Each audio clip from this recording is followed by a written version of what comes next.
A very good evening to all of you, my dear kids. I am Manisha Das on behalf of eTuition family. Welcome you all to today's class. Let me remind you that our eTuition family is providing quality education for your better tomorrow. So don't forget to be a part of our family. So my dear class 9 students, this is the part 2 of our lesson, diversity in living organisms. So in today's part, we will be discussing about the 5 kingdom classification, because in our previous part we have discussed about on what basis we can classify the organisms. So different scientists have classified the organisms into different groups. So the most famous or most acceptable one is the 5 kingdom classification. So let's read about it. Okay. So what are the points we are going to discuss today? We will be discussing about origin of species, biodiversity, and what is 5 kingdom classification, their characteristics. Okay, so let's move ahead. My dear kids, what is origin of species? See, this famous personality is Charles Darwin. Let me tell you an interesting story. Okay, Charles Darwin was a very famous scientist. Okay, he wrote the book The Origin of Species. Okay, so he has witnessed that different types of organisms have evolved from same kinds of thing. Like he went to an island which is Galapagos Island, where he found different species of organisms. So most life forms that we see today have arisen by an accumulation of changes in body design that allow the organisms possessing them to survive better. Okay, let me tell you. Have you heard that we have evolved from the monkeys, right? Then the monkeys were having tail, right? जो monkeys होते हैं उनके पास क्या होता है, पूंछ होती है उनके ना. But do we have tail now? No. Why? Because we do not need them, right? हमने उस जो tail का कोई इस्तेमाल ही नहीं किया. So with period of time it vanished.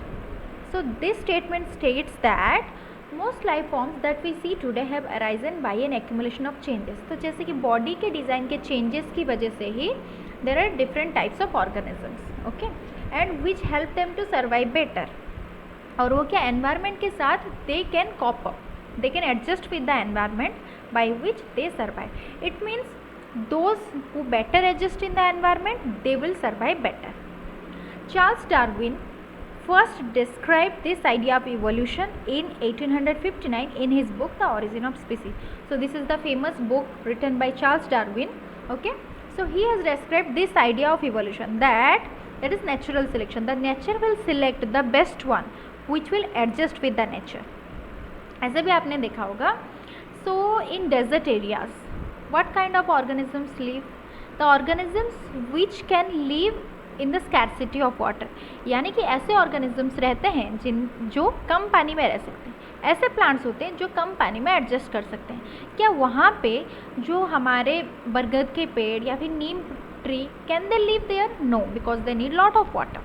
Like that, so nature will select them those who will adjust with the nature.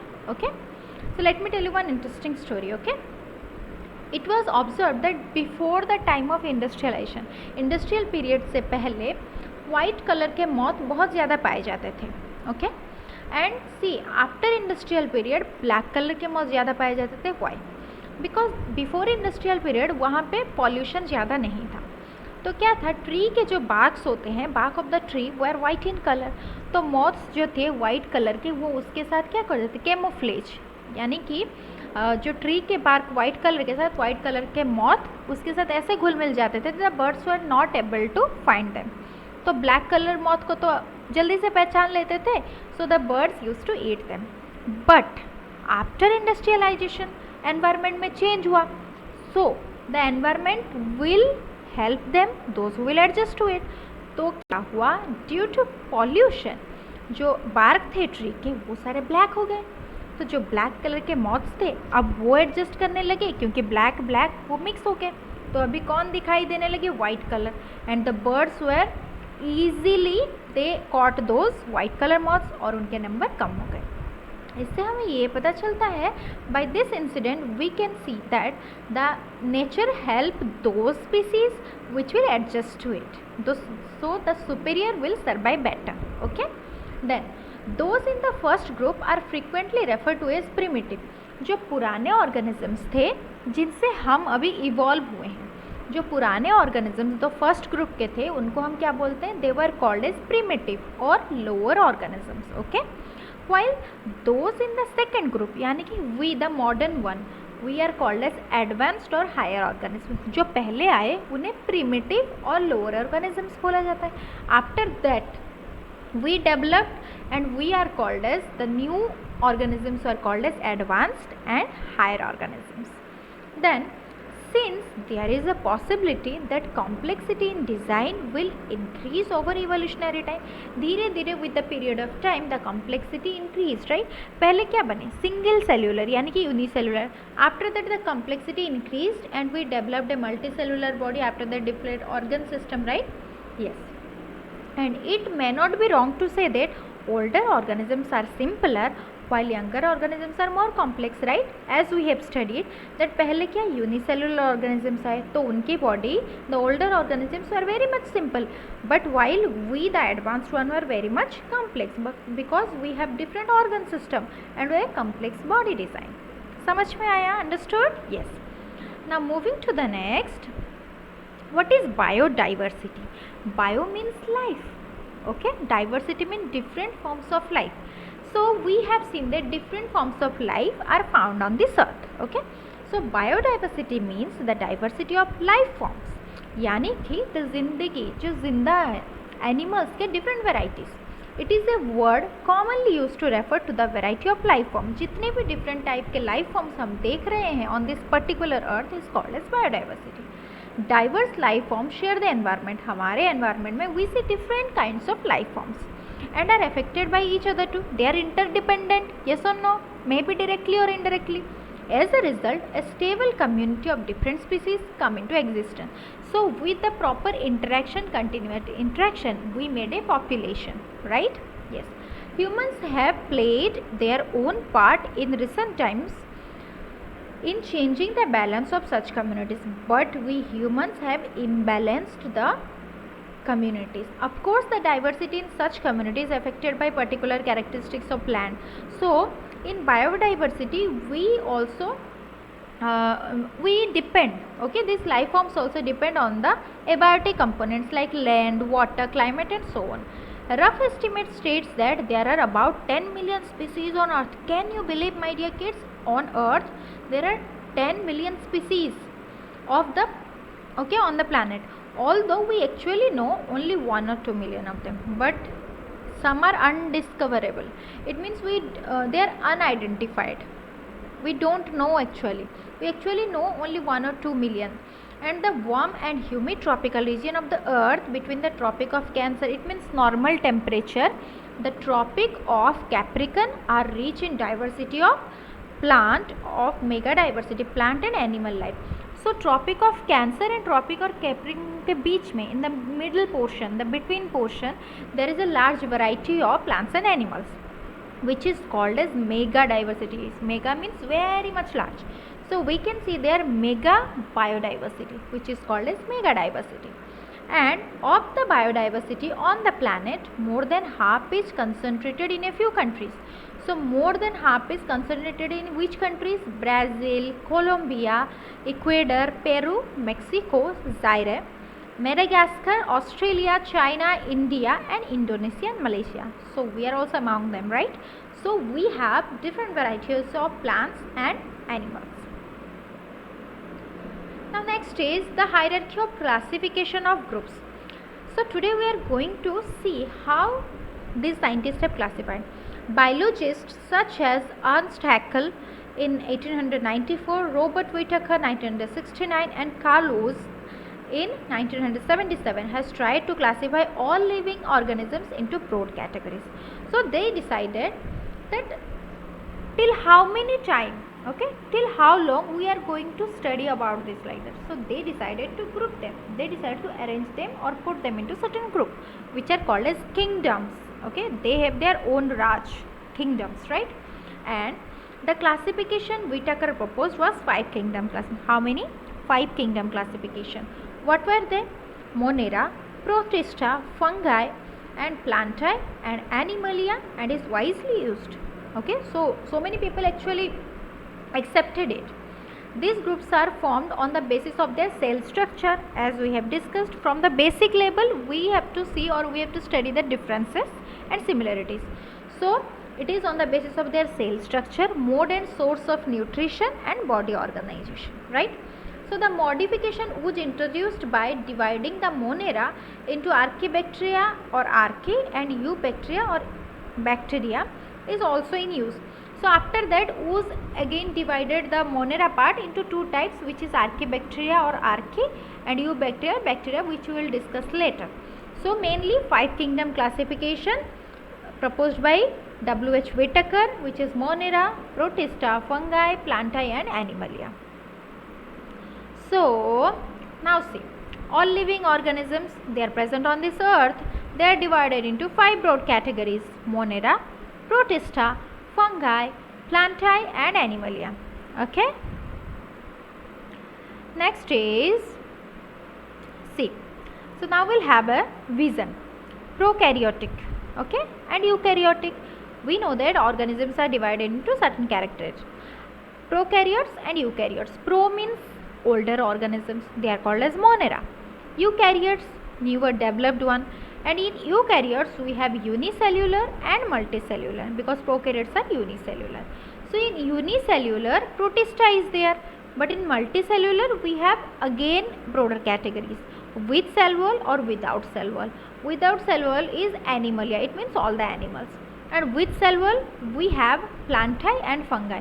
It means plants are phototropic, it means they can do photosynthesis, they are autotrophic. And fungi are heterotrophic, they cannot make their own food. So we will be discussing about each and every kingdom in lot of details. So let's move ahead. 5 kingdom classification. So further classification is done by naming the subgroups at various labels given in the following. So first we divide them into kingdoms, right, which is 5 kingdom. After that further they are divided into phylum. This is only for animals, phylum, and division is for plants. Then we will divide them into class, then in order, then to family. Let's see, we have the whole world, okay, after that continent, then country, then state, then district. Like that we have kingdom, then phylum or division, then class, then order, then family. Okay, so we are making them into subgroups. Then genus, then species. Next is Monera. What are Monera? See, these organisms do not have a defined nucleus because they are the older organisms. They do not have an advanced body organization. So they do not have a defined nucleus, or they do not have membrane bound cell organelles, and nor do any of them show multicellular body design. So they are only unicellular. On the other hand, they show diversity based on many other characters. They also show differentiation, like some of them have cell walls while some do not. And the mode of nutrition of organisms in this group can either be by their own food. It means some are autotrophic and some are heterotrophic. And these group examples are bacteria, blue-green algae, cyanobacteria and mycoplasma. Okay, so you have to remember the examples: bacteria, blue-green algae, cyanobacteria and mycoplasma. Next is Protista. So Protista are little bit developed. So this group includes many kinds of unicellular eukaryotic organisms. So they have only one cell. Some of these organisms use appendages such as hair-like cilia. Okay, so they have hair-like structure for their movement and whip-like flagella for moving around. The next is their mode of nutrition can be autotrophic or heterotrophic. Some of them can make their own food and some of them depends on others. Then examples are unicellular algae, diatoms and protozoans, right? Yes. Now moving to the next, fungi. These are heterotrophic eukaryotic organisms. We are very much familiar with fungi, right? The mushrooms we eat, they are very delicious. That is nothing but a fungi. So some of them use decaying organic material as food and are therefore called as saprotrophs. So fungi are also known as saprotroph because they get their nutrition from the dead and decaying matter, and other require a living protoplasm of a host organ, and some of them require a host organism. They grow on them. They are also called as parasites. Many of them have the capacity to become multicellular organism at certain stages in their life. So slowly they can become a multicellular organisms. So they have a cell wall which is made up of complex sugar, which is called as chitin. And examples are yeast, molds and mushrooms. Okay. The next is symbiotic fungi. What is symbiosis? Symbiosis means friendly. See, we help our friends and our friends help us in return. Like that, these fungus also have a friendly behavior. Some fungal species live in permanent mutually dependent relationship with blue-green algae or cyanobacteria. So these blue-green algae and this fungus live together to making a very super strong friendship, which is called as symbiotic relationship. And these symbiotic life forms are called as lichens. You can see, you have seen also many times. We have all seen lichens as the slow growing large colored patches on the bark of the tree. We have seen these colored patches on the bark of the tree, which is called as lichen. Lichen is nothing but fungi and bacteria together, or blue-green algae together. Yes. Now next is plantae. By their name you can recognize, right? It is a group of plants. So these are multicellular eukaryotes with cell wall, and they are autotrophs. They can make their own food and use chlorophyll for photosynthesis. We already know that, right? Thus all plants are included in this group. Next comes Animalia. All the animals, these include all organisms which are multicellular and eukaryotes, but they do not have a cell wall, right? They are also heterotrophs. They cannot produce their own food. Understood? Yes. So let us revise 5 kingdom classification. Monera, Protista, yes, fungus or fungi, then Animalia and Plantae. Understood? Yes. So my dear kids, the quote of the day is, no classification is complete and perfect for all purposes. So in the 5 kingdom classification, we have seen that different types of organisms are classified. So it is not complete. Why? Because day by day we are getting different types of organisms, we are getting connected with them. So we have not divided them, or we have not put them into certain groups, right? So division is nothing. Okay, classification is nothing. It is never complete. So you have to find your own uniqueness and you should be perfect on that, right? Yes. So my dear kids, at last I would like to request you, be a part of our eTuition family, enjoy our free classes and be happy, stay safe and keep learning. Thank you. Bye.